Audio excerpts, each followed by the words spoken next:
Welcome to Mixtapes and Tasty Cakes with your host Bert Laporte, Damian Monte Carlo, and Angry Mike D. Alright, sit back and enjoy the ride as they talk about all things that rock and other useless knowledge you don't care about. And remember, every asshole has an opinion.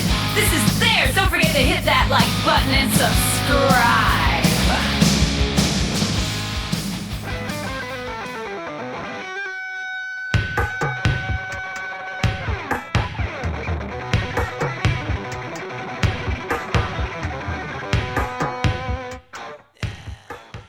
All right, we're back. Another episode of Mixtapes and Tasty Cakes. This one we're going to be talking about the Prince Purple Rain 40th anniversary. Also, would like to mention we have a special guest, Stevie Girl. I'm Say sorry. hello, Stevie. See her? She growled at me because I called her a special guest. Extra special Extra guest. special. You Better? face her to the camera. We can't see her. Stevie, the camera's over there. This way.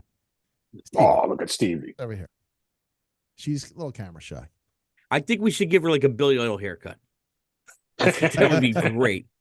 There you There go, she is. girl. I can see There your you face now. Let me see those teeth. Show them teeth out. Stevie Girl, come on. You gotta show everybody your teeth. There you go, girl. Adorable. Got the going for more like a Tina Turner, look. Tina Turner meets like Phyllis Diller meets Cyndi Lauper. Look, Phyllis Diller. right? Good stuff. She got the 80s Tina Turner. Look, So I kind of like what we've been doing here. Here and now, we've been starting this 40-year anniversary album kind of thing, which I kind of think is kind of like a cool thing. Kind of like the way we review the new records. You know, how many songs there are, we go through each thing, and then we rate our least favorite to our favorite song on the record, which I think is kind of fun. And it was fun going back to this. I mean, this is a big record. We're going to do Prince Purple Rain. Came out in 1984 on Warner Brothers Records. It was at the time the band that was The Revolution, which was probably like, I don't know if they did like 2 or 3 records together with them, but Prince on lead vocals, guitar, and piano. Wendy Melvoin, I think that's how you say it, on guitar and vocals. Also, her brother played in the Smashing Pumpkins, if you remember. who did? He was the keyboard player for the Smashing Pumpkins. He passed away, but yeah, he was the okay. keyboard player in the Smashing Pumpkins. Brown Mark on bass, guitar, and vocals. Lisa Coleman on keyboards, piano, and vocals. Matt the Dr. Fink on keyboards and vocals, and Bobby Z on drums. Between the album and the movie at this point, I mean, he was at his peak. I mean, this was a big, big thing. I remember having the album came out before the movie, and it still did super well before the movie came out. I don't know when the movie was released, but I think late June was the record, and the movie's probably during the summer. But I remember getting the video, the VHS tape back in the day, and man, me and my sister both played it nonstop. I mean, we watched that movie 1,000 times. Yeah. Love it. Definitely a cult classic. I remember we had a neighbor who it's funny, like he was at the time he was probably an older guy, he's probably like in his mid late 50s. And he invited the whole family over to watch Purple Rain. It was Nice. like it was weird. It was sort of like kind of like a big event. Yeah. And Yeah. at the time I might have been 7, 8 years old, And afterwards, everybody played basketball. yeah. I really had I didn't really understand the movie, and that was the last time I saw it. So Yeah. I Wow. probably It's been should. that long. yeah, I probably should go back and Yeah. It's really it was a great movie, especially at the time. It was a really good I don't know movie. if I ever saw it all the way through, or the whole. I know I saw the whole thing, but I don't know if I ever cohesively watched it. Right. yeah. Yeah, the movie's great, and the soundtrack, which we're actually going to talk about the record now. That's what we're going to review. So, excuse me. So, yeah. So there's 9 tracks on the record. We're going to start from our least favorite to our favorite as a whole, as a group here, and we could also say what we rated it personally. So we're going to start off coming in at number 9, Computer Blue. Damo, would you give it, and what's your thoughts? I gave it a 5.5. To me, it was a bit of a filler track, but I do like the melody line, and it sounds really familiar to me. Because there's a Michael Monroe song. Get the name of the song on one of his newer records, but the melody is like he probably The old lifted. lift. Yeah. Took the And Uber. I really like that the Michael Monroe song. I can't remember the name of it, but the Prince melodies, they're both like very similar. But yeah, it was just like a kind of like a filler track to me. It didn't really do too much for me, honestly. Gotcha. How about you, Mike? At first, I was like, I think I gave it originally might have gave it a 5.5. But I don't know. There's some of those parts just in between the guitar work and stuff like that. And I'm like, wow, this is pretty cool in there. I think it would be a shame to vote it that low. Right. I gave Computer Blue a 5.5. I like the Wendy and Lisa talking part. That's pretty cool. It works as a good filler on a great album. I mean, that's, it's a little earwormy kind of thing going on. And this is when albums were cohesive units, right? So it took you on that journey. It was part of the storytelling of it. Yeah. So, I like it. I'm not going to put it on a Prince best of mixtape or anything like that, but it's okay. It's a 5.5. It's great for what it is on an awesome album, All right, moving on to number 8, The Beautiful Ones. What do you have, Damo? Yeah, this is slower paced track. This was my least favorite on the record. I gave it a 5 out of 10. Yeah, there was. I mean, for a really really great album, to me, I only thought there was like a couple weak tracks. This one, in my opinion, like the weakest one. So, but all the other songs are like super strong. So, Okay, who Mike D. cares, Yeah, I kind of thought this was cool. At first, I had it lower, but there was just so much like dreamy stuff going on in this one, especially the chorus that just sticks in your head. It's just so gooey, Yeah, and you just can't get it out. Yeah, I gave this a 7. I gave Beautiful Ones a 7.5. I think this one's cool. Slow jam, kind of like you're on that dance floor and you're bringing your woman out there and you're doing your little thing here. Yeah, it's a good tune. It's got a cool vibe and great vocal. I mean, his vocals got that R&B thing going on. It's pretty damn cool. Okay, coming in at number 7, Baby I'm a Star. What you got, Damo? I like this one. I gave it an 8 out of 10. One of my favorite songs. More of an up tempo song. I don't know. I got to watch the movie because I'd like to see where this falls in the movie. But Yeah, when it comes to me, I'll explain where. Okay, I could picture it being like a party, almost like cocaine filled scene or something, because that's what I'm hearing. That's what I'm seeing in my head. Good stuff, Mike D. Yeah, I don't know. Really didn't do too much for me. Just I don't know. I gave it a 6. A little better than average, but not for me. Okay, I gave Baby I'm a Star a 7.5. First off, as Dame started actually talking about, was first off, it works perfect for the movie and where the scene is. It's near the end of the movie after.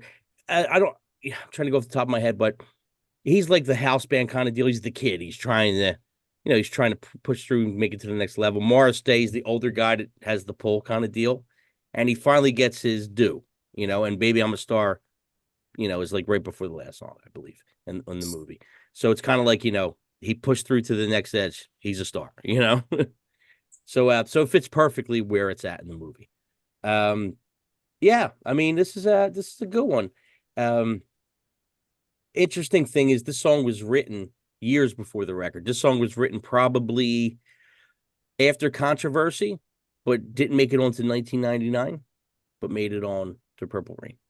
So it's weird because the rest of the songs, I believe, were made at the time of the record, So okay, we're gonna move on to the next one. Moving on, number 6, Take Me With You. What you got, Damo? Yeah, I really like this one. I gave it 7.25 out of 10. And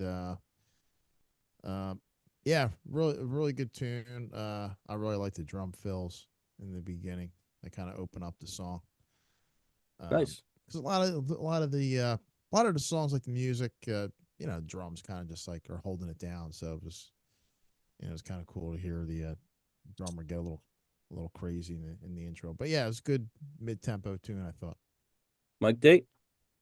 Yeah, it really didn't do it for me. I gave this one a 6. Kind of on the cheesy side for me, but I could see where it could be a bigger song. I don't know if it was. I don't think so.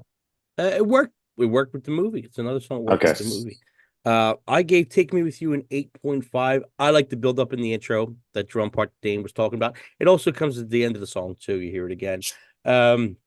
It goes into this cool melodic verse, but it's pretty much a straightforward pop tune, But it's got Apollonia. I believe this is the one Apollonia sings with him on it, and it's still a good song, and it's got that Prince cool. If somebody else did the song, maybe not as cool. Him doing it, it works. It's a little fun fact here.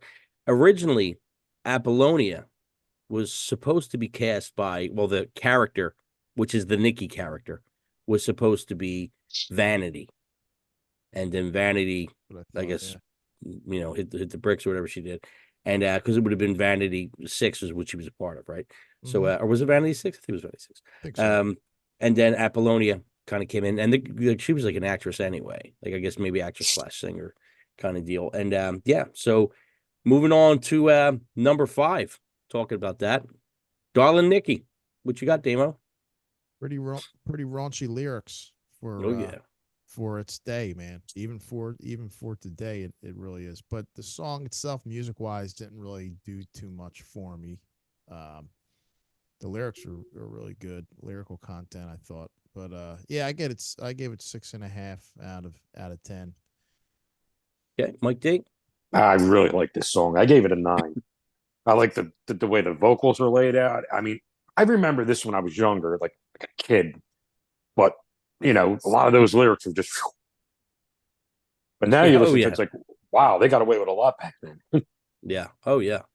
Well, Prince was on a different level. Like he really towed that line. He definitely towed that line. Even with the Computer Blue song with the Wendy and Lisa thing, that's making suggestions that whether right. I didn't realize that either. Yeah. Yep. So Darling Nikki, I gave it a 9.5. I love this song. I love that it's filthy, and Prince pulls it off. He just pulls it off, man. Without it being cheesy, because there's that borderline. It can be totally cheesy. Him doing it, not cheesy. It works. Well, it's got that melody in the back. It's just, it's fucking great. It's storytelling, man. The words are great. The melody's great. The intense screams in the song are great. It's one of my favorite Prince tunes. I love it. And I got to say, the Foo Fighters did a decent cover of it too, but it's still not. They Prince. did this? Yeah, they did cover this. It's weird. You're talking about the raunchy stuff. Prince was always known to kind of really push the envelope. Like Controversy, Dirty Mind, like all that stuff. And even there was a B-side. I don't know if it was Let's Go Crazy's B-side or When Doves Cry. I believe the B-side was a song called Erotic City with him and Sheila E., I think, was on it. And that was pretty raunchy too. Great song. Didn't make the record, but it's a great song. So anybody gets a chance, check out Erotic City. It's really a good song. Okay, coming at number 4. Let's Go Crazy, Damo. I love this song. It's great. It's a great opening track. It opens up like you're in church or something, and then it just kicks in. Great opener. And I mean, live, I'm sure it was probably a great opener as well, or probably a great closing song too. It could have been great towards the end of the set. It's like a fun kind of song. I gave it 9 out of 10. There you go, Mike D.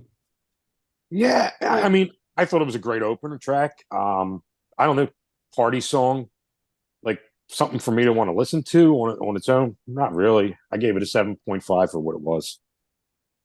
Hey, Let's Go Crazy. I gave it a 9. Great opening track. Excuse me. Great opening track. Got the church organ. Got the whole dearly beloved part. He's like, he's preaching it. Prince is preaching it. It's a mover. I dig the keyboard parts.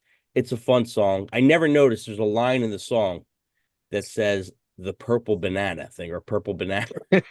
Oh, fuck. So yeah, What's a that was an purple eye banana? opener. So I don't know what it means, but that purple banana, the purple banana line's great. It's a song about living for the moment, like the world's going to end, and it just teeters some of the world's going to end stuff in this record.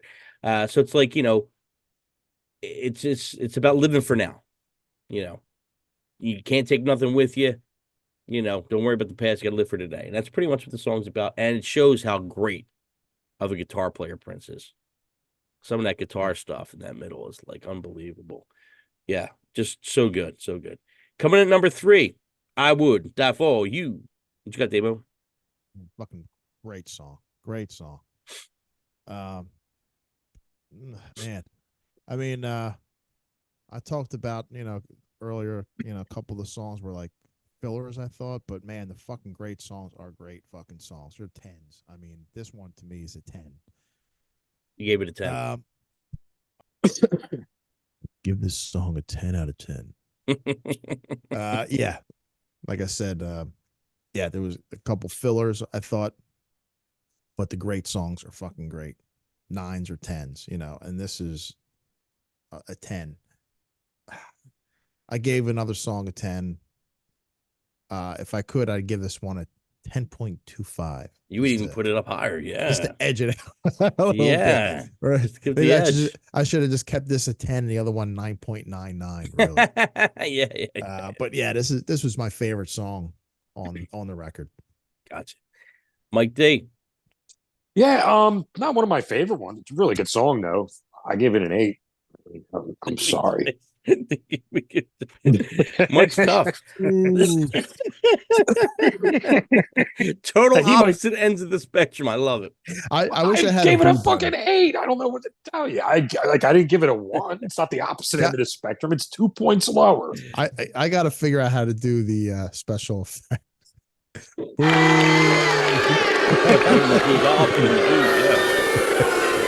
Wow.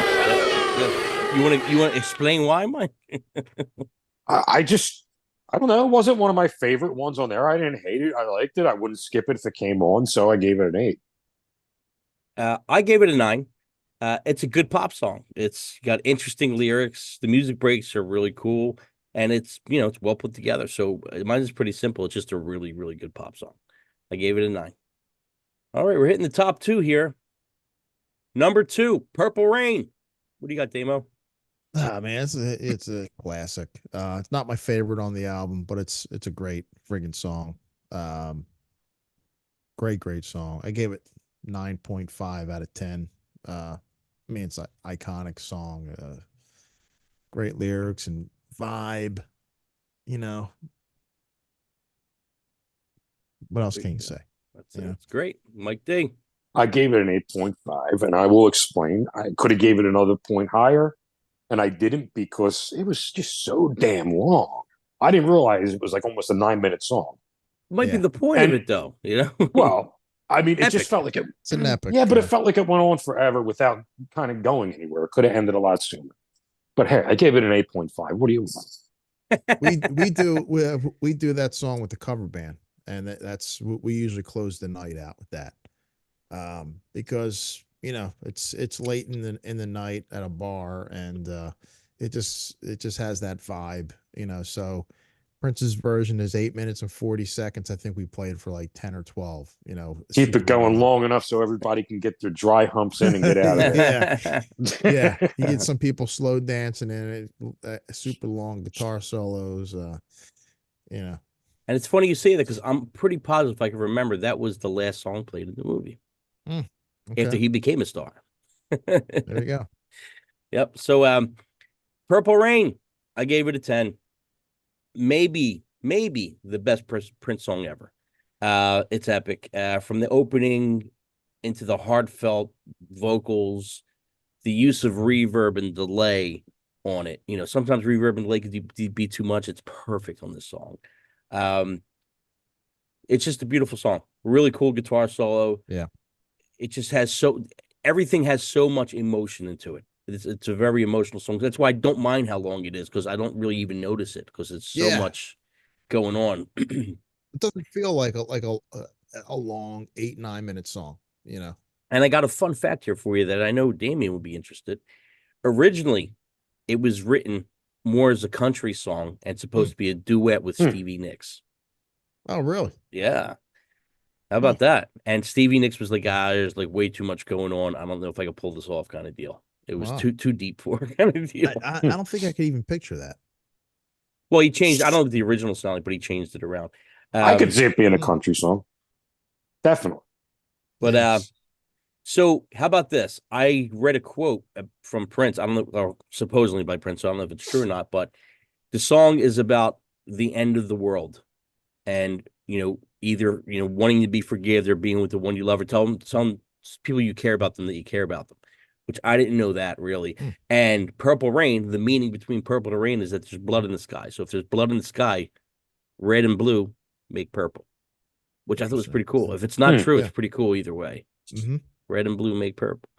So That's the Purple Rain interesting. deal. Yeah, I hope it's true. It was a great idea. Whoever came up with that. So it's about the end of the world, pretty much. Another wacky fact that I found out was that when he wrote it, he was worried it sounded too much like Faithfully from Journey, and he contacted Jonathan Cain and said, "Hey, is this too close?" And Jonathan Cain said, "No, it's a couple chords. Don't worry about it. It's fine." Interesting. Yeah. So Purple Rain is a fantastic song. Is it my favorite Prince song ever? It's close if it's not, but it's definitely the song for him. It's just perfect. It's not one of my favorite songs of his, but I rated it as just being a great song. It's a great song. It's just a great song, man. It's a great song. All right. So that being said, coming in at number 1, and we all gave it a high score. We all gave it a real high score. When Doves Cry. What do you have, Damo? This was the other one that I gave a 10 to. Yeah. Me and you now, gave 2 10s on this record, I think, and they're both the same.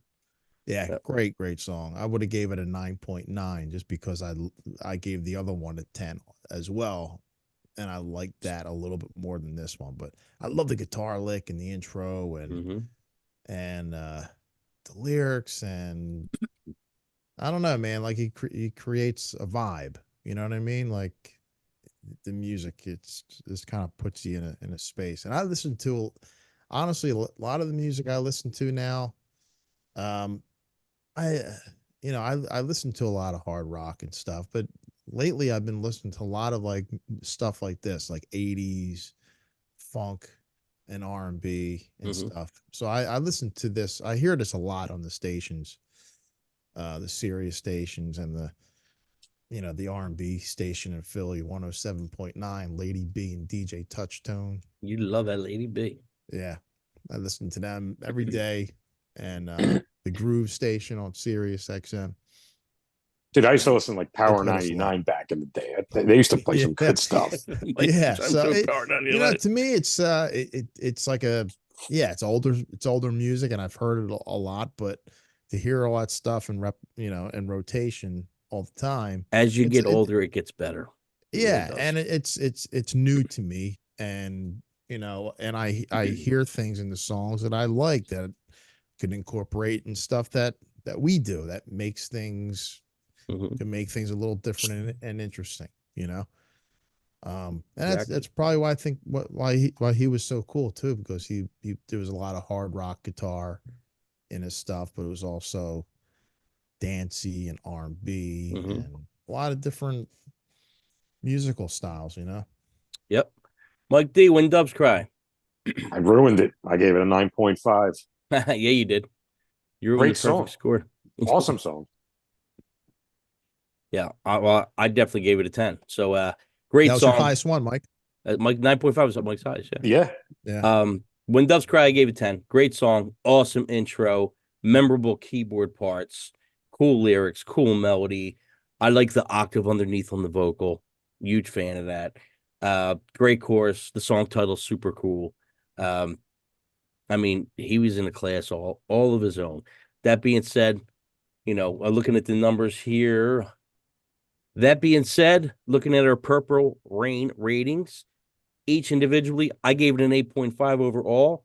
Mike gave it a 7.55. Damien gave it a 7.86. Purple Rain comes in and scores at a 7.97, which is pretty damn high. Pretty damn high. It would have got it to an 8 if Mike put When Doves Cry at 10. We're just saying. Yeah.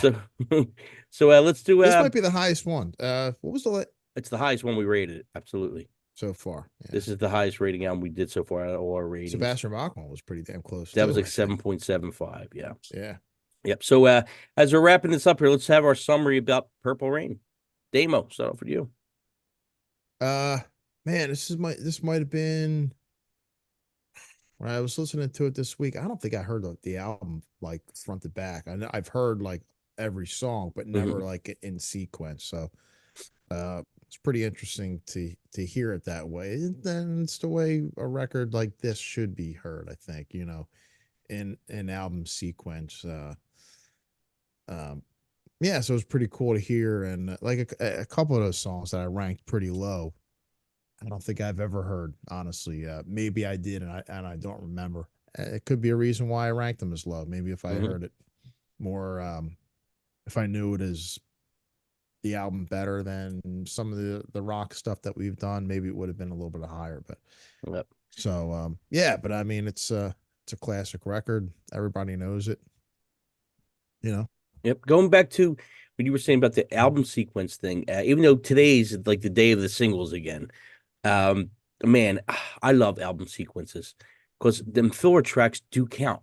They sometimes don't all have to be the big hit. Them little segues, there's meaning in there, you know? Yeah, it is. I mean, look, it opens up with Let's Go Crazy. It's a great opening track. I think the second song is the perfect follow-up, and then it ends with Purple Rain, which is where else can that be? Where are you going after that? Yeah. Yeah. Exactly. Mike D, what's your summary on Prince, Purple Rain? I've never heard the whole thing at once before. And I've like back in the day when this came out, I was 9 years old. And I was more than a Michael Jackson at that point. So it's like either you're a Michael Jackson or Prince. And more the older kids kind of lean towards Prince. Right. Yeah. But yeah, I never really heard the whole thing until the other day. So as a whole, you mean as a whole? As a whole, right? Yeah. Like a lot of the tracks I never heard before. Maybe 3-4 tracks I never heard before. Wow. So I don't know. I'm not as familiar with it as maybe you. Right? And well, Damien too. He listened to it for like kind of like the first time too. Yeah. Well, he's put out a lot of records. A lot. Yeah. And I mean, I really like Prince's stuff. I mean, I don't know if I ever really listened to like whole albums of his before, but he's got some killer tracks. Yeah. I mean, the dude can write his ass off. I mean, he writes for a lot of different people. I mean, yeah, one of the best. I was probably about, I don't know, maybe like 11-ish when this came out. So, yeah, I mean, I have a lot of memories about the album and the movie. Even though I was a big metal fan even back then, you know, a metal, you know, like a metal guy, like a Rat, Poison, you know, Kiss, all that stuff. The two other bands that I kind of really dug their artists a lot that weren't heavy were Prince and Duran Duran. They were the two that I really liked a lot. And Prince had a little hard rock in there, you know. He still had some guitar in there and stuff.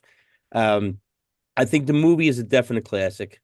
And so is the album. I mean, they go hand in hand together. The guy was a genius. Class all by himself. So I go, oh, so and so was ahead of their time. He was past that. He was in his own world. I don't think there's anybody could still touch him. Like he was that innovative. Yeah, you know, it's cool. Like listening now. I mean, this is 1984, so it was probably recording it in '83. A lot of those keyboard sounds, you know, and the electronic drum sounds, man. That's you got to put yourself into that time period. It's pretty ahead of his time, and it's probably hard to get that. You get the right sounds back then. Now you can find them anywhere. Back then you had to really work on it to create the stuff, you know. And so if you wanted to, you could just drum regular and just change all the beats to electronic. Oh yeah. Or I mean, you don't have to play. I mean, you could just program it. Right. and have that sound. But I'm sure they have to do a little bit of trickery and, Sure. especially like Sure. the guitar tone on When Doves Cry, how it comes in. Like that's a great guitar tone. I'm sure that probably took them a long time to get that tone. That's unbelievable, that guitar tone. Just for that Noise, that just that sound. Yeah. Yeah, that dirty kind of Jimi Hendrix kind of. I mean, I don't even know how many. There could be multiple layers. I'm sure there was something. Yeah, it sounds like there's an octave on it, maybe. And whoever else, whatever else is, I don't know, but Yeah. Well, it's weird because we were talking about before. Maybe we'll eventually do the Purple Rain versus Thriller battle. You know what I mean, for the album battle, which would be interesting. Maybe. well, when the Thriller came out, what 82 Same year. or 83? What 84? Nah, I think it was the same year. No, I'm it almost had to be sure. before. I think Thriller was before. I think it was right before because then Prince was like huge. Like I know the they year both after. got 9 tracks. They both got 9 tracks, so that works. But it's like I'm not going to go into what album I think's better because you don't know till the songs go up against each other. But if they go, oh, who do you think's better, Prince or and it's subjective, of course. It's everybody's own opinion. But if you go, who's better, Prince or Michael Jackson? I gotta say, I would probably 82. go with Prince because Prince I'd lean did more towards Prince. He does everything. He's not just singing and dancing. He's singing, he's dancing, he's playing guitar, he plays multiple instruments, he produces, he engineers. You know what I mean? He writes hits for other people. He Michael- writes hits for other people. Michael Jackson, though, although he didn't play an instrument, he would like hum the parts and he would like layer all that stuff like with his voice. Right. Sure. But what, So did he Michael had it in Jackson his like head. write his stuff, or was he He like, did, yeah. That's how he all would, of it? Yeah. That's how he would do it. You gotta watch the Thriller documentary that came out last year. It's really, really good. I have to check it out. And they get really into it, really into details with that. And the dude was a fucking genius. He wasn't. Oh just yeah, I like- believe that. I he believe wasn't that. just like a pop singer. But yeah, maybe he didn't play an instrument, but he was able to Yeah. get all that stuff that he had in his head that he heard. He Out was to able to get somebody, it yeah. out. Those you know? eccentric ones, man. They they make the best Well, yeah. writers, musicians. Yeah. I mean, even there was one time where Prince, he had the mystique about him. He didn't even talk. They would talk to him and try and interview him. He just walked. He just Did you see the He's fucking the great. We Are the World documentary on Netflix? Yes, I did. Well, I don't think I watched that. they wanted to get Prince down. Well, Mike, you got to see it. It's good. They didn't know if You he know- was coming or not, right? They recorded that song in one night, and how they got everybody to do it is it was after The award it's show. after the Grammys, I think. After the Grammy Awards, I think. Okay, so say the Grammys was over because it was in LA, East Coast, West Coast time. Probably the Grammys was over by like 9 o'clock. Well, they had the studio booked from like 10 at night to like the morning because they had everybody that they wanted on the song on the same area. Yeah. They're all in the same city. So to get all those people, it would never would have happened. Right, instead of because flying who's them on in and all that tour, yeah, bullshit and flying them money in. and- Yeah, it would have taken time. So they waited for after the Grammys. They got everybody in secretly. It was like a secret thing, and they had all these stars in the studio. And even like while they're recording it that night, they're trying to get Prince in there. Yeah. And he wants to know if Michael Jackson's going to be there. Michael was there, so Prince didn't want to show up. So he says he wanted the studio empty or whatever, and he was going to come in. He was And it's nuts. like, this is going on during a documentary all through the night while they're recording the song. This is all going on, It's great. all within a night. And he never did do anything on it, but he just wanted to play guitar on it.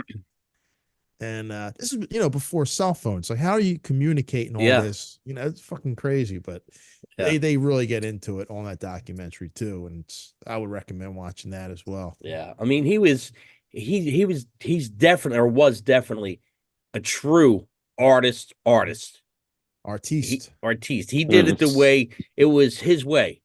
He wasn't bending. He stuck to his guns and he didn't bend. Like what he's seen is what he's seen. That was it. That's why, like back Yeah. in the day, like he changed his name to that symbol, and it's like, oh, what the fuck's this dude You doing? didn't get it. man? Why? Yeah, at the time. Like yeah. right, like he's just like a jerk, like doing this. Like, but then you realize he's doing it because he kind of has to Copyright. because They it's cut the name. right. Yeah, Smart. What was it good for? for What him. was it? What was it for again? He I couldn't don't use the remember. name at one point, so instead of using the name, he'd use the symbol.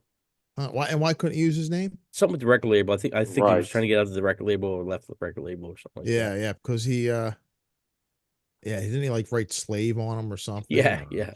yeah, yeah. Yeah. I heard a story. I don't know if it like I'm almost sure it was Taylor Swift and she wanted to meet Prince or something like that.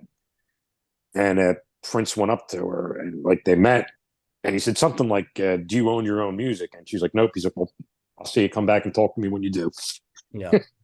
Well, And that's what gave her the thing to go and buy her own music back. well, or either way, do- that's the and own it. move. That's the move to do. That's why you see we talk about it all the time. You see these artists re-release stuff, and we're going, oh, they're re-releasing this again. Where's the reason why? Now they got the rights to it or whatever they did. That's why they'll re-release a CD now or whatever with extra tracks on it, so you buy it or remixed or because now they're making the Mhm. money off of it. It's got Oh, more a shelf lot of them life. are just selling their catalog now. Or selling. Yeah, that's the new thing now. I guess they figure they're old and leave the money to whoever. I don't know. I could never do it.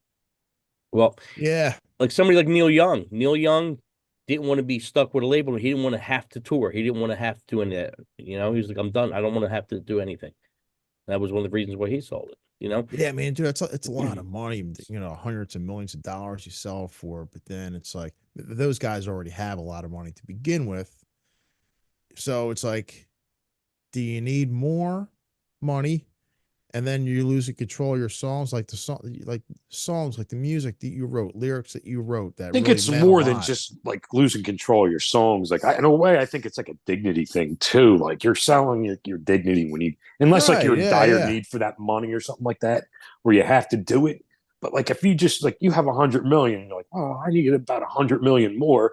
I'm 70 years old. Like, yeah, I'll take 100. Yeah, but I What's the- guess. Well, I guess what the thing is because they're not Well- making so much money now with Spotify and streaming services. So, in other words, they feel like they're getting ripped off from the companies too. So they figure, well, let me get a big bang here. I get out before it gets worse, kind of deal. That could be a Well, factor too. Well, what if you have a song? So now they're selling their songs to this company, and this company's in control of it. So they could. So if They still get money out of it. yeah, well, yeah, I but don't know. Do they? they don't have Absolutely. they don't They have played yeah, on it. They get some yeah, some kind of performance percentage. royalties. Performance But royalties. So they're say still like getting something. fucking Depends diapers once you use we're not Mr. gonna Brownstone. or just Mr. Brownstone or something or some song. It's like where it's like, dude, it's like song really meant something. And now you're making a mockery Or out of that, it. right, yeah. It's a Yeah. commercial. Well, it's like it's funny if you go back to. Did you all see the Doors movie? Mhm. It goes Yeah. back to when they sold. Was it Light My Fire to a commercial or something again? Jim Morrison had a shit fit in the movie. I don't know what the reality was, Yeah. but and that was you sold your art to so and so. It's weird because if the shoe was on the other foot and say if it was me, which it would never be because I got no luck, but if it was me, I would be like, my mentality is fuck it, I'll write another one. It's just it's just the way we would think probably. Oh, they're using. We Well, didn't get no I money don't for know. this one. Fuck, I'll write something like it. Yeah. But I mean, it gets to a point after so many years. Like Kiss had their deal where they sold certain stuff. I don't think it was the whole thing.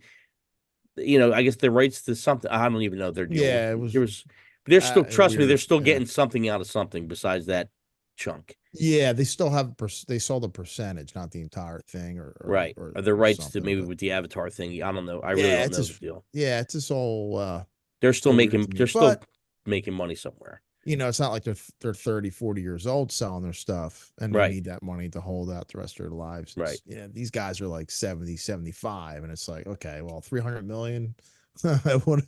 I'll cash out. I'll be dead in 10 years. Right. And you can God really forbid, leave it to but- your kids or whatever. Where, what if somebody like leaves the estate to whoever and their son's a goofball? You know what I mean? You have stuff like that happens I mean, too. I Well, could that's see part of it, that. Yeah. But like, wouldn't you want to leave your kids like, hey, this is my father's work. This is, this is history. This is It's still Well, his legacy. It's still there. it's still his legacy, but That's- it's yours. It's not anybody else's. Like you could do with it what you want to do with it. It's That's your also lineage.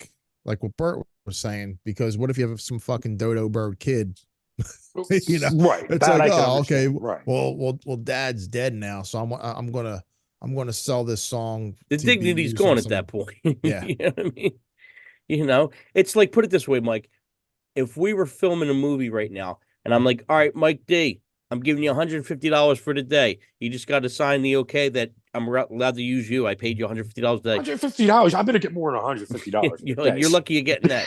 But even if it's a picture, and once you sign it, you're done. You're paid. See you later. Right. I could put it on the billboard outside if I want. And that's 90% of the world's like that right now. Yes. Eat a banana. Yeah.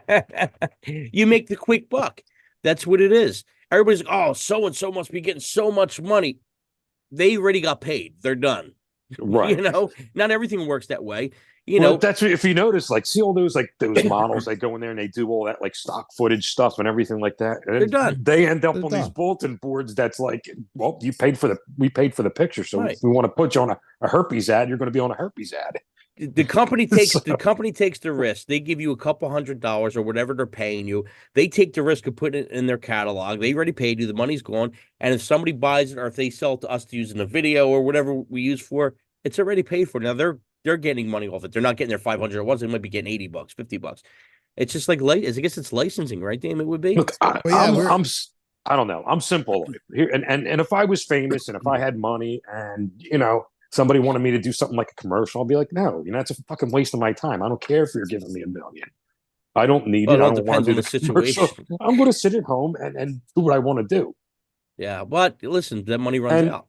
Well, but I mean, that's how they get you. But I'm not going to sit there. I wouldn't endorse something I don't use or eat or like. Well, that's what happens. We were talking today at work about the session musicians, like these guys like that have been on like thousands of songs. Mm-hmm. I never get credit. Well, yeah, I mean, they're session guys, so they get paid scale for the session. So, but they play it on their first call guys, and they play on everything. But they don't, they're just players. They didn't they didn't like write the stuff. But if it goes on to sell 10 million records, they're not getting paid on it because they already got paid. I don't know. Right. Exactly. Maybe, but they're making a living. That's how they were making a living. Yeah, and they do that maybe 4 or 5 days a week. So, the song becomes big. Can't be like, that's me. Nobody cares. It's like, right. Yeah. And sure, that's you, buddy. And that stuff happened. It still happens, but it happened since day one. Like, look at we were talking about the license and stuff and all that and publishing. Look at all them the black artists on Chess Records and all that stuff. Going back to all the blues guys and all that stuff. The producer guy, whoever was the money guy or whatever, they would put up the money, throw you in there, give you a car, pay you a couple $100, maybe give you a house. That's it. You were done. You know what I mean? You might have got a check here and there for some stuff, but they own the rights to you. Doesn't matter that you wrote this. And it's a bit, like, at the end of the day, it's a business. Because if you don't have those guys helping you, it's a lot harder to make it by yourself, right?